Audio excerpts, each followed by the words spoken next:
And I believe that we have been in a fundamental holding pattern ever since. Because we were making great progress in the struggle for racial justice. We were making great progress. We destroyed the system of de jure segregation that we call Jim Crow. Dr. Ziad is old enough to remember, I'm old enough to remember Jim Crow. And Jim Crow wasn't just a Southern phenomenon. Becky, it was a Northern phenomenon. Because in the movie theaters of Newark, New Jersey, the Paramount, the Lowe's, the RKO Proctors, the Branford, the Adams, black people could not sit in the mezzanine, the main section. We had to sit in the balcony in Newark, New Jersey. I got on a train in 1962. This train still runs today. You go to Penn Station, Newark, you look at the big board, and you'll see Silver Meteor. It's an Amtrak train now that runs the East Coast. And I was one of those little bad kids they had to send down south every summer. Because if they let me stay up here, I'd have gone to jail. Sent me down to my cousin Johnny Martha's farm in Gainesville, Georgia. We got on the train, my Aunt Gladys, my mother, and my grandmother's sister Joan at Penn Station in Newark. And when we got to Union Station in Washington, D.C., the conductor came and told us we had to move to the rear of the train, to a car in the back. Why was that? Why did that happen in the citadel of democracy? Because Washington, D.C. sits on the Mason-Dixon line. And once you cross that line, in 1962, the laws pertaining to segregated interstate travel came into effect. So Jim Crow was a national phenomenon, just like slavery. Slavery was a national phenomenon. New Jersey had slaves. In 1860, there were over 12,500 registered slaves in the state of New Jersey. When Lincoln issues the Emancipation Proclamation, New Jersey state legislature nullifies Lincoln's power to emancipate slaves in this state. New Jersey was the last northern state to abolish slavery and did not do so on its own. It did so by virtue of the passage of the 13th Amendment. And there were 36 states, you needed a 3/4 majority, a 27-state majority. New Jersey was not in the 27-state majority to ratify the 13th Amendment because this state of Woodrow Wilson was very much in sympathy with the South. Lincoln didn't win New Jersey in 1860, didn't win it in 1864. A lot of slaves, when they got to Jersey, they kept going. They did not stop here. There's a church, the old First Presbyterian Church in Newark, got a tunnel still there, tunnel under the church. Tunnel goes all the way out to the port because they wanted to get out of Jersey.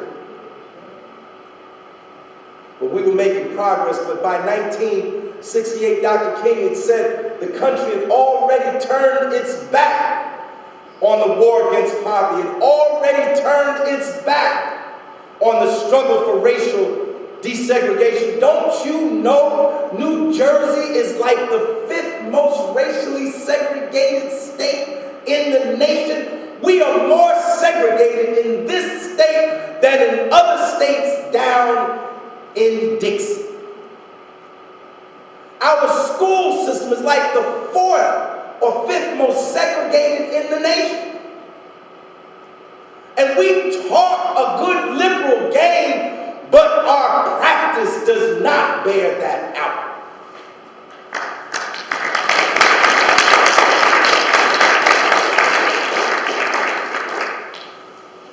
So we stand here today and we sit here today on this 16th day of the year 2016 in the 21st century, finding in fact that we have actually gone backward. We have retreated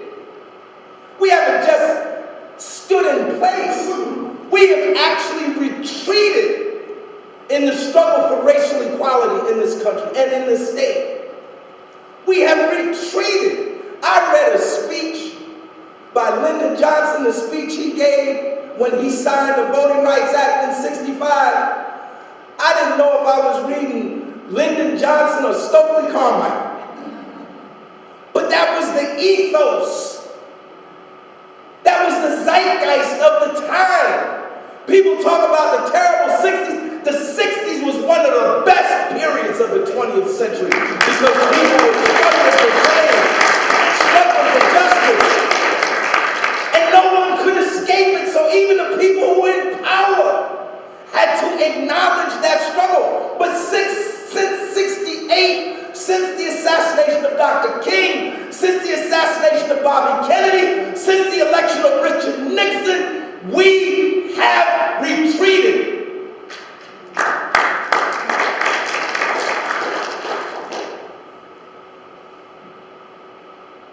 Frederick Douglass said in 1857, if there is no struggle, there is no progress. Power concedes nothing without a demand. It never did and it never will. But one other revolutionary said, where there is oppression, there is resistance. It is in the nature of human beings to struggle against injustice. And the struggle did not stop. The nation and its institutions have retreated, but people have continued to struggle. And we've seen these struggles over this past decade. The Occupy movement was a great movement. It's not in effect now, but it forced into the national discourse discussion about economic inequality, which people were ignoring. If it hadn't been for Occupy, we would have had the most mundane and bland political discourse that we had for the last 48 years. They broke through that. And then the Occupy movement was followed by this Black Lives Matter movement. And I don't know what you think. I know some of you don't like these young people going into the candidates' events and interrupting them, but I say power to those young people. They're doing the right thing. Even I got a little bit out of shape because I was for Bernie Sanders, and I know Bernie is saying the stuff I wanted to be said to Black Lives people up in there. And I was like, why are the Black Lives people in Bernie? Because it's all white. This is the contradiction. I'm going to be a Bernie delegate, but I'm not going to talk to you as a campaigner this morning. I'm going to talk to you as a truth teller. I'm for Bernie, but it must be eminently clear to anyone that wants to have a successful political and social revolution in this country, you can't build a movement without the masses of black people involved also. That movement will not succeed. But I don't fault Bernie. He's starting where he is. And he's trying to be inclusive. But I think the Black Lives, in retrospect, having now interacted with some of the campaign staff and seeing what I've seen, that the Black Lives Movement people, they did the right thing. It's a wake-up call. Because we can't just talk about economic justice. The struggle for economic justice is bound up part and parcel with the struggle for racial justice. It's one struggle. It's one struggle.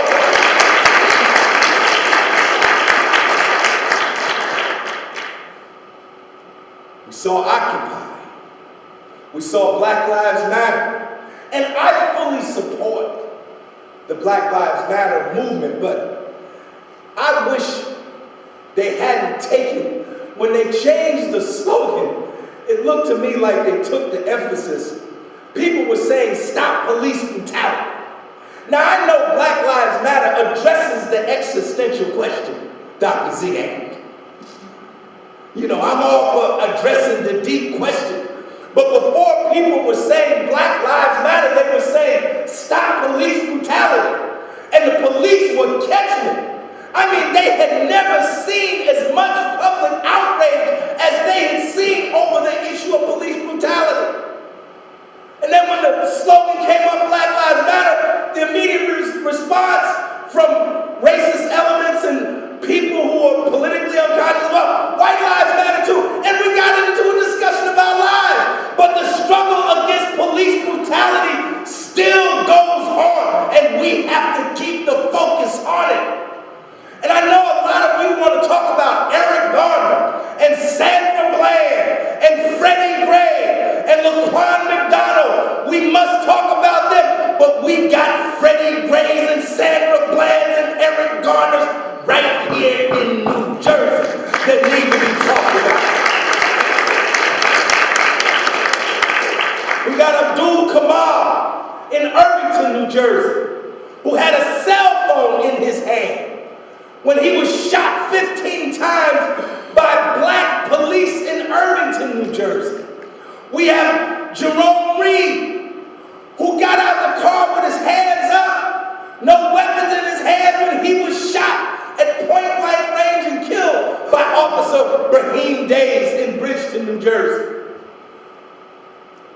We got Kashad Ashford, who, yes, was in a stolen car, but the car was disabled, stopped, and he was unconscious when he was shot in the head 4 times by Lyndhurst and State Trooper police. And we have in Trenton, New Jersey, Radaz Hearns, 14 years old, shot 4 times in the back. They said he had a weapon, but he had no weapon at the time he was shot. And he survived.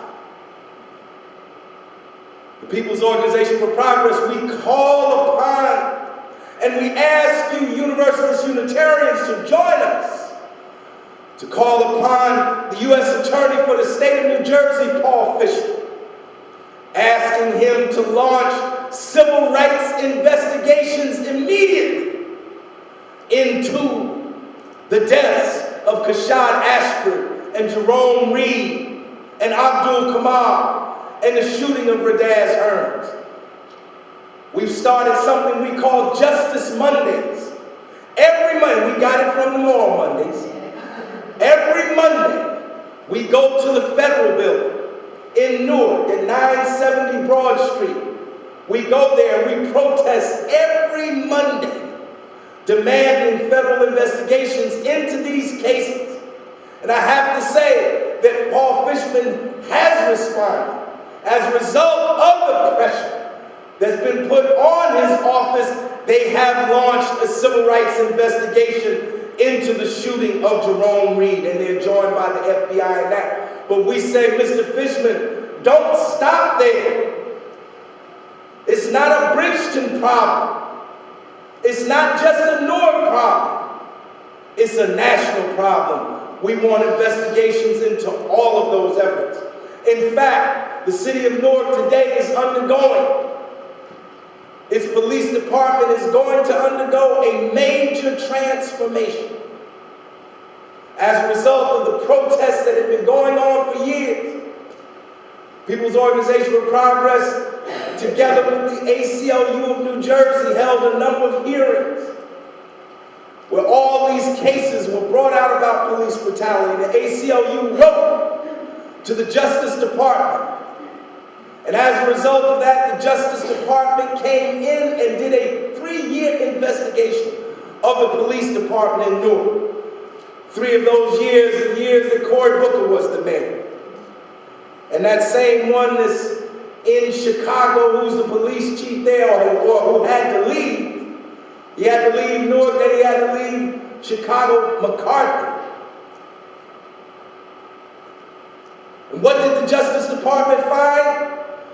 Justice Department found, yes, the Newark Police Department was engaged in the use of excessive force. Yes, the police department was engaged in violating people's constitutional rights. And yes, the police department was engaged in racially discriminatory practices because 85% of those who were stopped and frisked were African American. And not only that, they found that the police department, its gang and drug units, were engaged in criminal activity. The drugs and guns that they were taking off the young men they were arrested were not being turned in. They were selling them themselves. This is not a secret. You can go to NJ.com and just Google Justice Department investigation of Newark Police Department. It's all there. And as a result of that 3-year investigation, the Newark Police Department is going to be put under a federal consent decree, a schedule of reforms that the Newark Police Department must implement in order to eradicate these problems from the department. And in addition to that, one of the things the Justice Department calls for was the creation of civilian oversight of the Newark Police Department. And for the first time in the 350-year history of the city of Newark, under the Ras Baraka administration, the city of Newark will have its first police review board in its history. And that's a result of a half-century of struggle that began with Amiri Baraka in 1966.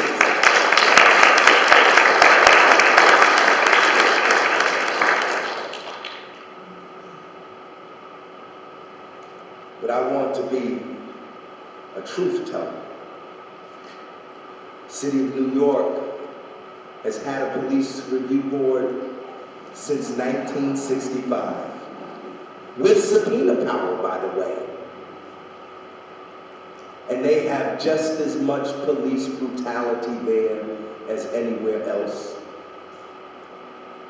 Police review boards, legislation is not enough. The greatest antidote to police brutality is the masses of people organized and mobilized to fight against police brutality and put constant pressure on the police and other institutions of state.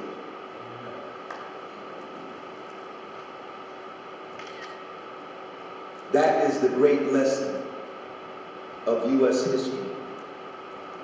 That no change that benefits regular folk, common folk, working folk, poor folk, middle class folk, whatever label you want to put on folk, no change comes to us from on high. Every social reform, whether it's for racial justice or workers' rights or women's rights or gay rights, disabled people's rights, none of these things came about from the beneficence of those in power. All of these things came about through people's struggle. And this is the critical juncture we stand at now. I believe that after some 48 years of relative dormancy, with some exceptions here and there, I believe that we are going into a great period of social upheaval.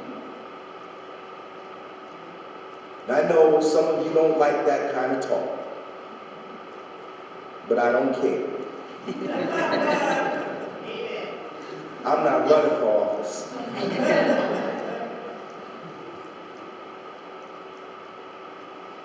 I was in Newark.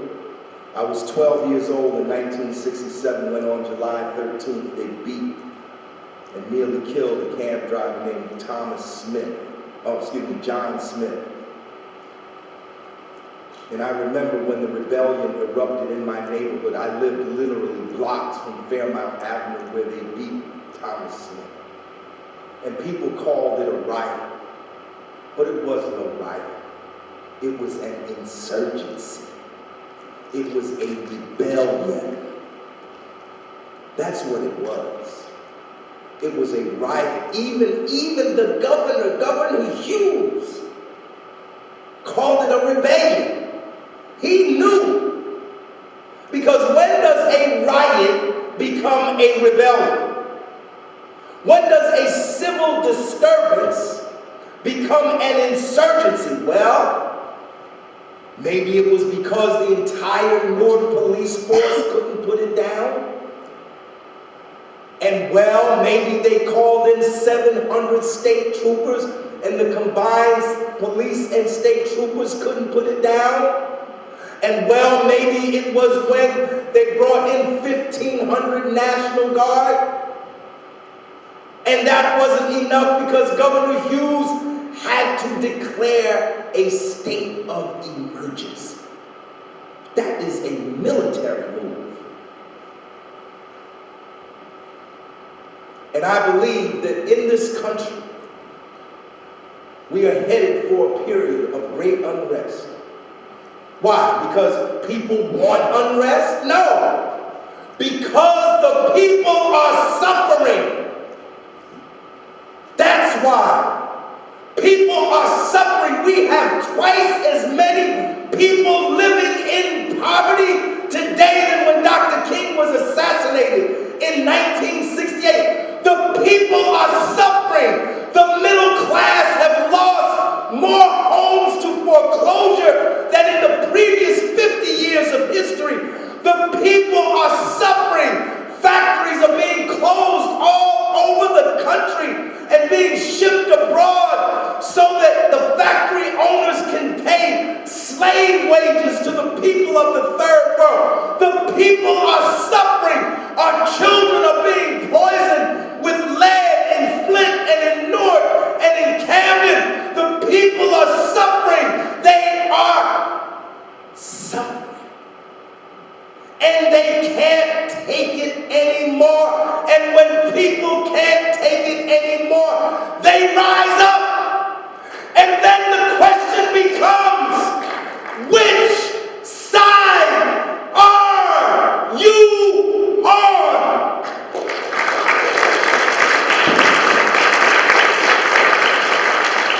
Will you be on the side of the suffering? Or will you be on the side of those causing the suffering? And I close with this, brothers and sisters. Now, more than ever before, we need a movement in this country. They're going to be movements. There'll be a black movement, and there'll be a Latino movement, and there'll be a women's movement, and there'll be a gay people's movement, and there'll be a disabled people's movement, and there'll be consumer movements. But what we got to do is get all those movements together to work in a people's movement to transform this country. We can do it. The greatest obstacle is only how much we circumscribe our own imaginations. Amen. Because one book said, I read somewhere, where there is no vision, the people perish. Yes, just a few months ago, a $15 an hour minimum wage seemed like a dream, but people rose up and it's being implemented throughout the country now. I am telling you, when we get together, when we organize, when we unite, and when we fight back, the walls of evil will fall like the walls of Jericho. Thank you very much.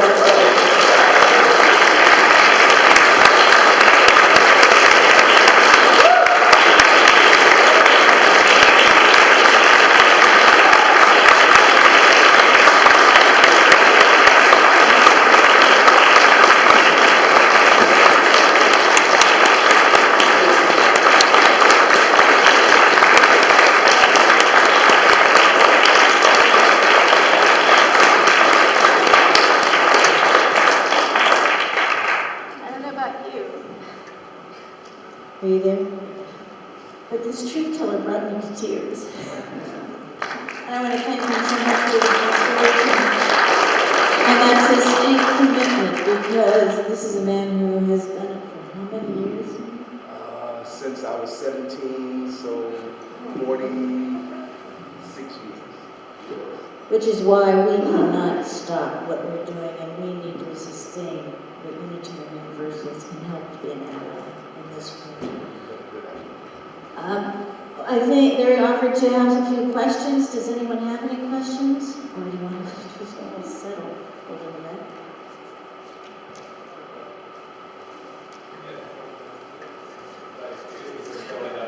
Stand up.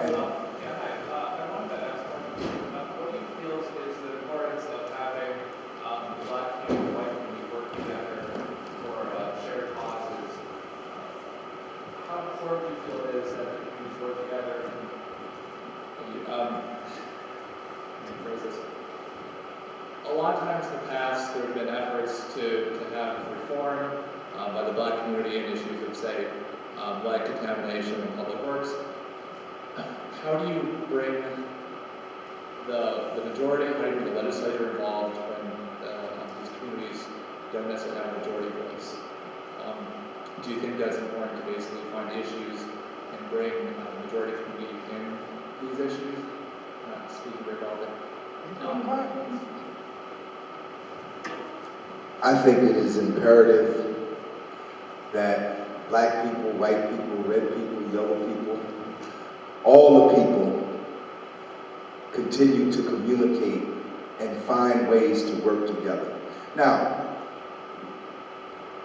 I come out of a tradition where Black self-determination was absolutely paramount. Black people